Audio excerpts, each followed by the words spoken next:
আসসালামু আলাইকুম বন্ধুরা, আজকে আপনাদেরকে একজন আলেমকে দেখাবো। এই আলেমের গজলগুলা আমরা সকলে শুনেছি এবং বেশিরভাগ আমরা যখন ছোট ছিলাম তখন এই গজলগুলা প্রত্যেকের মোবাইলে মোবাইলে শুনতাম এবং আমাদের বাবা মা আত্মীয় স্বজন সবাই মোবাইলে এই গজলগুলা শুনছি এবং বেশিরভাগ শুনতাম যখন রমজান মাস আসতো তখন এবং ফজরের নামাজের সময় ইফতার খাওয়ার পর যখন এই গজলগুলা ছাড়তো এবং বেশ কিছু মজা লাগবে গজলগুলা।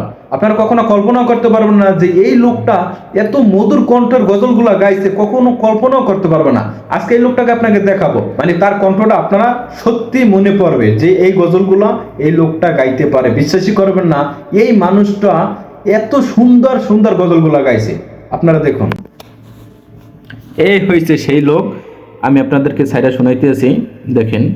কখনো কল্পনা করা যায় এই লোকটা এত সুন্দর সুন্দর মধুর কণ্ঠে গজলগুলো গাইতো। আমার চেহারাটা আপনাদের অনেকের কাছে নতুন, কিন্তু আপনাদের পকেটে আমি অনেক পুরান বাবা, অনেক পুরান। আমার অনেক গজল আপনাদের মোবাইলে মোবাইলে বাজে। আল্লাহ ও গো আল্লাহ, ক্ষমা করে বিদায় বেলায় মোরে দিও গো দেখা, ডেকে লো রাসূলুল্লাহ, রওজা হে রাসূল তোমায় ভালোবাসি, অন্তরে শুধুই মুখে না,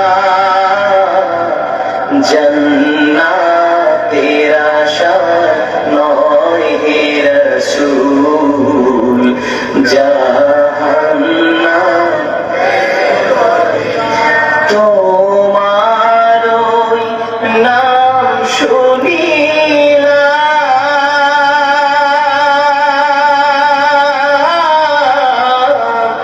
এই চোখে দেখলাম না, এই সুর যদি শুনে থাকো, একবার দেখা দাও না, এই সুর যদি শুনে থাকো,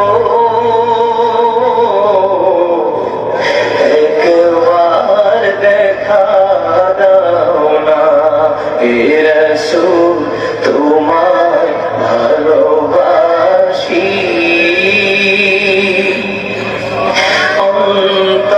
অন্তরে শুধুই মুখে না,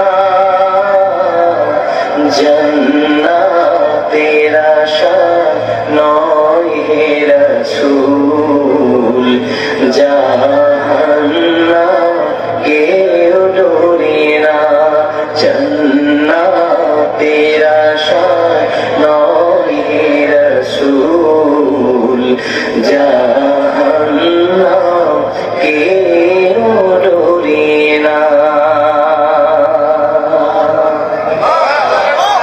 জীবনে শোনেন না কারা বাবা যায় এই মানুষটা এত সুন্দর গজলগুলা গাইতো, আর আমি এই গজলগুলা খুব মিস করি, খুব মিস করি। কারণ যখন ছোট ছিলাম তখন আমি ওই যে রমজান মাসে গজলগুলা খুব শুনছি ভাই, খুব কষ্ট লাগে এই গজলটা দেখা। আর এই ভাইকে দেখে আমার চোখ দিয়ে পানি পড়ে গেছে। আল্লাহ ভাইকে অনেক হেদায়েত দেখ এবং দীর্ঘদিন আল্লাহ তাআলা তাকে বাঁচিয়ে রাখুক।